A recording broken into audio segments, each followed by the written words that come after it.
ਸਤਿ ਸ਼੍ਰੀ ਅਕਾਲ ਸਾਰਿਆਂ ਨੂੰ। ਅੱਜ ਅਸੀਂ ਉਚਾਰਨ ਵਿਧੀ ਦੇ ਆਧਾਰ ਤੇ ਪੰਜਾਬੀ ਵਿਅੰਜਨਾਂ ਦਾ ਵਰਗੀਕਰਨ ਕਰਨਾ ਸਿੱਖਾਂਗੇ।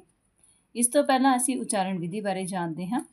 ਉਚਾਰਨ ਵਿਧੀ ਤੋਂ ਭਾਵ ਫੇਫੜਿਆਂ ਵਿੱਚੋਂ ਨਿਕਲ ਰਹੀ ਹਵਾ ਨੂੰ ਉਚਾਰਨ ਸਥਾਨ ਉੱਤੇ ਜਿਸ ਢੰਗ ਨਾਲ ਰੋਕ ਕੇ ਛੱਡਿਆ ਜਾਂਦਾ ਹੈ ਉਹ ਉਚਾਰਨ ਵਿਧੀ ਅਖਵਾਉਂਦੀ ਹੈ। ਇਸ ਦੇ ਅੰਤਰਗਤ ਅਸੀਂ ਢਕਵੇਂ ਵਿਅੰਜਨ ਬਾਰੇ ਉਹਨਾਂ ਦੀ ਘੋਸ਼ਤਾ ਦੇ ਆਧਾਰ ਤੇ ਸੁਘੋਸ਼ ਅਤੇ ਅਘੋਸ਼ ਅਤੇ ਅਲਪਪ੍ਰਾਣ ਤੇ ਮਹਾਪ੍ਰਾਣ ਸ਼੍ਰੇਣੀਆਂ ਵਿੱਚ ਜੋ ਵੰਡ ਕੀਤੀ ਜਾਂਦੀ ਹੈ ਉਸ ਬਾਰੇ ਗੱਲ ਕਰਾਂਗੇ। ਅਢਕਵੇਂ ਵਿਅੰਜਨ ਦੇ ਅੰਤਰਗਤ ਅਸੀਂ ਨਾਸਕੀ, ਪਾਰਸ਼ਵਿਕ, ਟ੍ਰਿਲ ਤੇ ਫਲੈਪ ਅਤੇ ਸਪਰਸ਼ ਸੰਘਰਸ਼ੀ ਵਿਅੰਜਨਾਂ ਬਾਰੇ ਜਾਣਕਾਰੀ ਹਾਸਲ ਕਰਾਂਗੇ। ਹੁਣ ਸਭ ਤੋਂ ਪਹਿਲਾਂ ਸਾਡੇ ਕੋਲ ਹੈ ਢਕਵੇਂ ਵਿਅੰਜਨ। ਵੀ ਢਕਵੇਂ ਵਿਅੰਜਨ ਕਿਹੜੇ ਹੁੰਦੇ ਹਨ? ਢਕਵੇਂ ਵਿਅੰਜਨ ਉਹ ਵਿਅੰਜਨ ਹੁੰਦੇ ਹਨ ਜਿਨ੍ਹਾਂ ਦੇ ਉਚਾਰਨ ਸਮੇਂ ਫੇਫੜਿਆਂ ਵਿੱਚੋਂ ਬਾਹਰ ਨਿਕਲ ਰਹੀ ਹਵਾ ਨੂੰ ਮੂੰਹ ਵਿੱਚ ਕਿਸੇ ਨਾ ਕਿਸੇ ਥਾਂ ਤੇ ਪੂਰੀ ਤਰ੍ਹਾਂ ਰੋਕ ਕੇ ਇੱਕਦਮ ਛੱਡਿਆ ਜਾਂਦਾ ਹੈ। ਪੰਜਾਬੀ ਵਿੱਚ ਕੰਠੀ ਤੋਂ ਦੋ ਹੋਠੀ ਵਿਅੰਜਨਾਂ ਦੇ ਪਹਿਲੇ 3 ਅੱਖਰ ਢਕਵੇਂ ਵਿਅੰਜਨ ਹੈ। ਐਗਜ਼ਾਮਪਲ ਕੀ ਹੈ? ਜਿਵੇਂ ਕੱਕਾ, ਖੱਖਾ, ਗੱਗਾ, ਚੱਚਾ, ਛੱਛਾ, ਜੱਜਾ। ਕੱਕਾ, ਖੱਖਾ, ਗੱਗਾ ਕੰਠੀ ਦੇ ਆ ਗਏ, ਚੱਚਾ, ਛੱਛਾ, ਜੱਜਾ ਤਾਲਵੀ ਦੇ, ਟੈਂਕਾ, ਠੱਠਾ, ਡੱਡਾ ਇਹ ਮੁਰਧਨੀ ਜਾਂ ਉਲਟ ਜੀਬੀ ਦੇ, ਤੱਤਾ, ਥੱਥਾ, ਦੱਦਾ ਦੰਤੀ ਦੇ ਤੇ ਪੱਪਾ, ਫੱਫਾ, ਬੱਬਾ ਦੋ ਹੋਠੀ ਦੇ। ਤੇ ਇਸ ਤਰ੍ਹਾਂ ਇਹਨਾਂ ਦੀ 3 ਕਰਕੇ ਗਿਣਤੀ ਸਾਡੇ ਕੋਲ ਜਿਹੜੀ ਹੋ ਗਈ ਉਹ ਬਣ ਜਾਂਦੀ ਹੈ 15। ਇਹਦਾ ਆਨਸਰ ਸਾਡੇ ਕੋਲ ਕੀ ਆ ਗਿਆ ਕਿ ਜਿਹੜੇ ਢਕਵੇਂ ਵਿਅੰਜਨ ਨੇ ਇਹਨਾਂ ਦੀ ਗਿਣਤੀ 15 ਹੈ। ਅਗਲਾ ਹੈ ਸਾਡੇ ਕੋਲ ਢਕਵੇਂ ਵਿਅੰਜਨਾਂ ਦੇ ਅੰਤਰਗਤ ਕੋਸ਼ਤਾ। ਕੋਸ਼ਤਾ ਦਾ ਸੰਬੰਧ ਨਾਦ ਤੰਤੀਆਂ ਦੀ ਕੰਬਾਹਟ ਨਾਲ ਹੈ। ਜਿਨ੍ਹਾਂ ਵਿਅੰਜਨਾਂ ਦੇ ਉਚਾਰਨ ਸਮੇਂ ਨਾਦ ਤੰਤਨੀਆਂ ਵਿੱਚ ਕੰਬਣੀ ਪੈਦਾ ਹੁੰਦੀ ਹੈ ਉਹਨਾਂ ਨੂੰ ਘੋਸ਼, ਨਾਦੀ ਜਾਂ ਫਿਰ ਸੁਘੋਸ਼ ਵਿਅੰਜਨ ਕਿਹਾ ਜਾਂਦਾ ਹੈ। ਇਹਨਾਂ ਵਿੱਚ ਵੀ ਕੰਠੀ ਤੋਂ ਦੋ ਹੋਠੀ ਵਿਅੰਜਨਾਂ ਦਾ ਕੇਵਲ ਤੀਸਰਾ ਅੱਖਰ, ਜਿਵੇਂ ਕੱਕਾ, ਖੱਖਾ ਛੱਡ ਕੇ ਗੱਗਾ, ਇਸੇ ਤਰ੍ਹਾਂ ਚੱਚਾ, ਛੱਛਾ ਛੱਡ ਕੇ ਜੱਜਾ, ਟੈਂਕਾ, ਠੱਠਾ ਛੱਡ ਕੇ ਡੱਡਾ, ਤੱਤਾ, ਥੱਥਾ ਛੱਡ ਕੇ ਦੱਦਾ, ਪੱਪਾ, ਫੱਫਾ ਛੱਡ ਕੇ ਬੱਬਾ ਇਹ ਸੁਘੋਸ਼ ਵਿਅੰਜਨ ਨੇ। ਜਿਨ੍ਹਾਂ ਵਿਅੰਜਨਾਂ ਦੇ ਉਚਾਰਨ ਸਮੇਂ ਨਾਦ ਤੰਤੀਆਂ ਵਿੱਚ ਕੰਬਣੀ ਪੈਦਾ ਨਹੀਂ ਹੁੰਦੀ ਉਹਨਾਂ ਨੂੰ ਕਹਿੰਦੇ ਨੇ ਅਘੋਸ਼। ਤੇ ਜਿਹੜੇ ਪਹਿਲੇ 2 ਅੱਖਰ ਨੇ, ਪਹਿਲੇ 2 ਅੱਖਰ ਮਤਲਬ ਕੱਕਾ, ਖੱਖਾ, ਚੱਚਾ, ਛੱਛਾ, ਟੈਂਕਾ, ਠੱਠਾ, ਤੱਤਾ, ਥੱਥਾ ਤੇ ਪੱਪਾ, ਫੱਫਾ ਇਹ ਅਘੋਸ਼ ਵਿਅੰਜਨ ਹਨ। ਵਰਤਮਾਨ ਪੰਜਾਬੀ ਵਿੱਚ ਘੱਗਾ, ਝੱਝਾ, ਢੱਡਾ ਅਤੇ ਧੱਦਾ ਔਰ ਪੱਬਾ ਇਹ ਸੁਘੋਸ਼ ਧੁਨੀਆਂ ਦੀ ਵਰਤੋਂ ਨਹੀਂ ਮੰਨੀ ਜਾਂਦੀ। ਜਿਸ ਦਾ ਸਬੰਧ ਫੇਫੜਿਆਂ ਵਿੱਚੋਂ ਨਿਕਲਦੀ ਹਵਾ ਦੀ ਮਿਕਦਾਰ ਨਾਲ ਹੁੰਦਾ ਹੈ ਉਸਨੂੰ ਅਸੀਂ ਅਲਪਪ੍ਰਾਣ ਤੇ ਮਹਾਪ੍ਰਾਣ ਵਿੱਚ ਵੰਡਦੇ ਹਾਂ।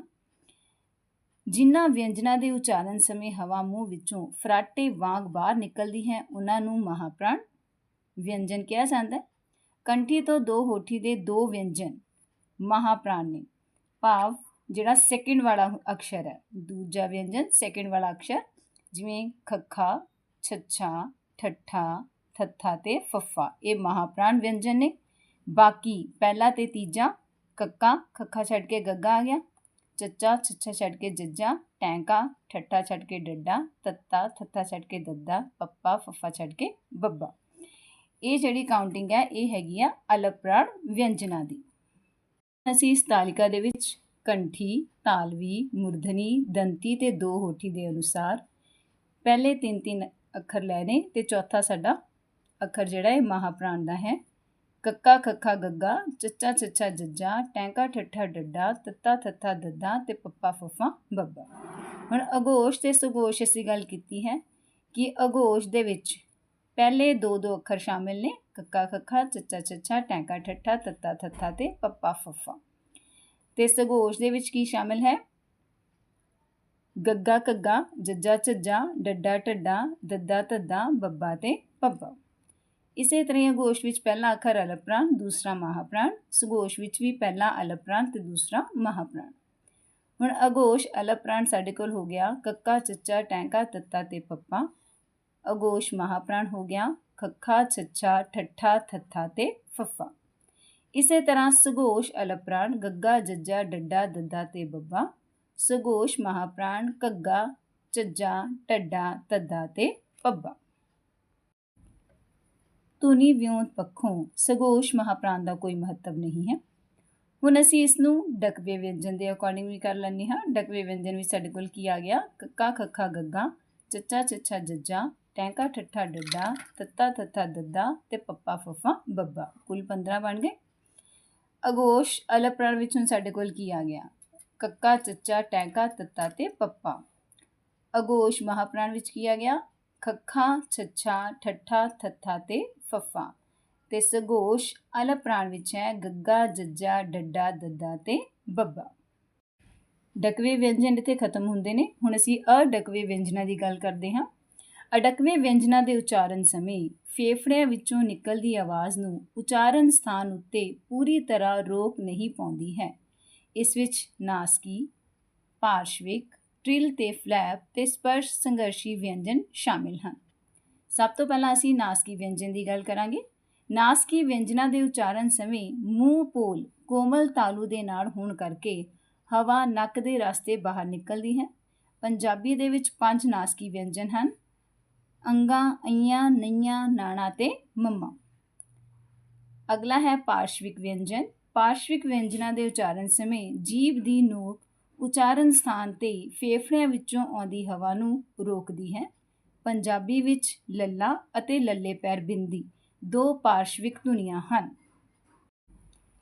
ਲੱਲੇ ਦੇ ਉਚਾਰਨ ਸਮੇਂ ਜੀਭ ਦੀ ਨੋਕ ਉੱਪਰਲੇ ਦੰਦਾਂ ਦੇ ਪਿਛਲੇ ਪਾਸੇ ਨੂੰ ਛੋਹ ਕੇ ਹਵਾ ਨੂੰ ਰੋਕਦੀ ਹੈ, ਤਾਂ ਜੀਭ ਦੇ ਦੋਹਾਂ ਪਾਸਿਓਂ ਖਾਲੀ ਥਾਂ ਵਿੱਚੋਂ ਹਵਾ ਬਾਹਰ ਆ ਜਾਂਦੀ ਹੈ। ਇਸ ਨੂੰ ਕਹਿੰਦੇ ਨੇ ਪਾਰਸ਼ਵਿਕ ਵਿਅੰਜਨ। ਪਰ ਲੱਲਾ ਪੈਰ ਬਿੰਦੀ ਹੈ ਜਿਹੜਾ, ਇਸ ਧੁਨੀ ਦੇ ਉਚਾਰਨ ਸਮੇਂ ਜੀਭ ਦੀ ਨੋਕ ਪੁੱਠੀ ਹੋ ਕੇ ਸਖਤ ਤਾਲੂ ਦੇ ਨਾਲ ਛੋਹ ਕੇ ਹਵਾ ਨੂੰ ਰੋਕਦੀ ਹੈ ਅਤੇ ਹਵਾ ਜੀਭ ਦੇ ਦੋਹਾਂ ਪਾਸਿਆਂ ਤੋਂ ਬਾਹਰ ਨਿਕਲ ਜਾਂਦੀ ਹੈ, ਤਾਂ ਇਸ ਧੁਨੀ ਨੂੰ ਉਲਟ ਜੀਭੀ ਪਾਰਸ਼ਵਿਕ ਵਿਅੰਜਨ ਕਿਹਾ ਜਾਂਦਾ ਹੈ। ਇਸ ਤੋਂ ਅਗਲਾ ਹੈ ਟ੍ਰਿਲ ਤੇ ਫਲੈਪ। ਟ੍ਰਿਲ ਤੇ ਫਲੈਪ ਧੁਨੀਆਂ ਦੇ ਉਚਾਰਨ ਸਮੇਂ ਚੁਸਤ ਉਚਾਰਨ ਕਿਸੇ ਉਚਾਰਨ ਸਥਾਨ ਨੂੰ ਇੱਕਦਮ ਛੋਹ ਕੇ ਆਪਣੀ ਮੂਲ ਸਥਿਤੀ ਵਿੱਚ ਵਾਪਸ ਆ ਜਾਂਦਾ ਹੈ।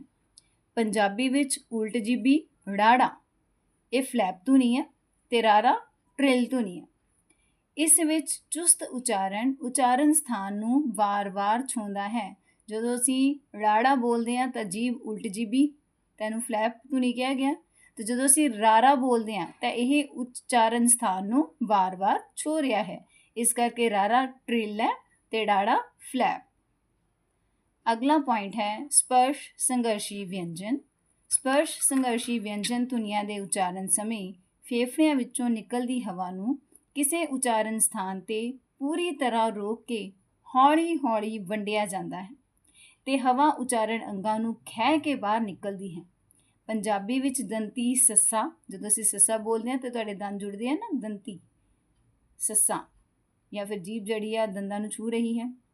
ਤੇ ਤਾਲਵੀ ਸ਼ੱਸ਼ਾ, ਸੁਰਯੰਤਰੀ ਸਾਡੇ ਕੋਲ ਹਾਹਾ। ਸਪਰਸ਼ ਸੰਘਰਸ਼ੀ ਵਿਅੰਜਨ ਦੀਆਂ ਧੁਨੀਆਂ ਹਨ। ਇੱਥੇ ਹੁਣ ਅਸੀਂ ਇੱਕ ਹੋਰ ਵਰਗੀਕਰਨ ਦੇ ਨਾਲ ਇਸ ਨੂੰ ਸਮਝਣ ਦੀ ਕੋਸ਼ਿਸ਼ ਕਰਦੇ ਹਾਂ ਕਿ ਸਪਰਸ਼ ਵਿਅੰਜਨ ਸਾਡੇ ਜਿਹੜੇ ਨੇ ਉਹਦੇ ਵਿੱਚ ਅਸੀਂ ਅਗੋਸ਼ ਅਲਪ ਪ੍ਰਾਣ, ਅਗੋਸ਼ ਮਹਾਪ੍ਰਾਣ, ਸਗੋਸ਼ ਅਲਪ ਪ੍ਰਾਣ, ਨਾਸਕੀ ਵਿਅੰਜਨ, ਫਲੈਪ ਤੇ ਟ੍ਰਿਲ, ਪਾਰਸ਼ਵਿਕ, ਊਸ਼ਮ ਵਿਅੰਜਨ, ਸੰਘਰਸ਼ੀ ਵਿਅੰਜਨ ਤੇ ਅਰਧ ਸਵਰ ਵੀ ਸ਼ਾਮਿਲ ਕਰ ਰਹੇ ਹਾਂ। ਉੱਪਰ ਅਸੀਂ ਦੇਵਾਂਗੇ ਨਾਮ ਕੰਠੀ, ਤਾਲਵੀ, ਮੁਰਧਨੀ, ਦੰਤੀ, ਦੋ ਹੋਠੀ, ਸੁਰਯੰਤਰੀ ਜਾਂ ਗਲੋਟਲ। ਹੁਣ ਅਗੋਸ਼ ਅਲਪ ਪ੍ਰਾਣ ਵਿੱਚ ਅਸੀਂ ਪੜ੍ਹਿਆ ਸੀ ਕਿ ਪਹਿਲਾ ਅੱਖਰ ਆਏਗਾ ਕੱਕਾ ਚੱਚਾ ਟੈਂਕਾ ਤੱਤਾ ਤੇ ਪੱਪਾ। ਅਗੋਸ਼ ਮਹਾਪ੍ਰਾਣ 'ਚ ਦੂਜਾ ਅੱਖਰ ਖੱਖਾ ਛੱਛਾ ਠੱਠਾ ਥੱਥਾ ਤੇ ਫੱਫਾ। ਸਗੋਸ਼ ਅਲਪ ਪ੍ਰਾਣ ਵਿੱਚ ਤੀਜਾ ਅੱਖਰ ਗੱਗਾ ਜੱਜਾ ਡੱਡਾ ਦੱਦਾ ਤੇ ਬੱਬਾ। ਨਾਸਕੀ ਵਿਅੰਜਨ ਸਾਡੇ ਕੋਲ ਕੀ ਹੈ? ਅੰਗਾ, ਅਈਆਂ, ਨਈਆਂ, ਨਾਣਾ ਤੇ ਮੰਮਾ। ਫਲੈਪ ਤੇ ਟ੍ਰਿਲ ਵਿੱਚ ਅਸੀਂ ਪੜ੍ਹ ਚੁੱਕੇ ਹਾਂ। ੜਾੜਾ ਫਲੈਪ ਹੈ ਤੇ ਟ੍ਰਿਲ ਰਾਰਾ। ਤੇ ੜਾੜਾ ਜਦੋਂ ਬੋਲਦੇ ਆ ਤਾਂ ਜੀਭ ਪਿੱਛੇ ਨੂੰ ਉਲਟ ਜਾਂਦੀ ਹੈ, ਇਸ ਕਰਕੇ ਮੁਰਧਨੀ ਵਿੱਚ ਚਲਾ ਗਿਆ ਤੇ ਰਾਰਾ ਦੰਤੀ। ਇਸ ਤੋਂ ਬਾਅਦ ਪਾਰਸ਼ਵਿਕ ਹੈ ਸਾਡੇ ਕੋਲ, ਮੁਰਧਨੀ ਲੱਲੇ ਪੈਰ ਬਿੰਦੀ ਤੇ ਦੰਤੀ ਕਲਾ ਲੱਲਾ। ਊਸ਼ਮ ਵਿਅੰਜਨ ਵਿੱਚ ਸਾਡੇ ਕੋਲ ਹੈ ਤਾਲਵੀ ਸ਼ੱਸ਼ਾ ਤੇ ਦੰਤੀ ਸੱਸਾ। ਸੰਘਰਸ਼ੀ ਵਿਅੰਜਨ ਵਿੱਚ ਮੂਰਧਨੀ ਜ਼ੱਜ਼ਾ ਔਰ ਦੰਤੀ 'ਚ ਫੱਫਾ ਔਰ ਸੁਰਯੰਤਰੀ ਹੈ ਹਾਹਾ। ਅਰਧ ਸਵਰ ਸਾਡੇ ਕੋਲ ਦੋ ਨੇ, ਯਈਆ ਤੇ ਵਾਵਾ। ਯਈਆ ਜਿਹੜਾ ਉਹ ਕੰਠੀ ਤੇ ਵਾਵਾ ਮੂਰਧਨੀ ਦੇ ਅੰਤਰਗਤ ਵਿਚਾਰਿਆ ਜਾਂਦਾ ਹੈ। ਆਸ ਕਰਦੀ ਹਾਂ ਕਿ ਵੀਡੀਓ ਵੀ ਤੁਹਾਡੇ ਬਹੁਤ ਹੀ ਕੰਮ ਆਉਣ ਵਾਲੀ ਹੈ ਤੇ ਤੁਸੀਂ ਇਸ ਤੋਂ ਜ਼ਰੂਰ ਕੋਈ ਨਾ ਕੋਈ ਜਾਣਕਾਰੀ ਜਿਹੜੀ ਹੈ ਉਹ ਹਾਸਲ ਕਰੋਗੇ। ਵੀਡੀਓ ਦੇਖਣ ਲਈ ਤੁਹਾਡਾ ਧੰਨਵਾਦ।